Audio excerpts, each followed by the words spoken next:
చిలకమ్మ ఎర్ర ముక్కులే పిల్లవాకు పూవై పూసిన ఎర్ర రోజా పూత గులాబీ పసిపాదం ఎర్రాని రూపం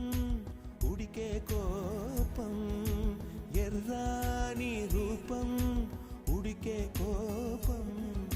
సంధ్యావర్ణ మంత్రాలు వింటే ఎర్రని పంట పాదమంటే కాంచనాల జిలుగు పచ్చ కొండ బంతి గోరంత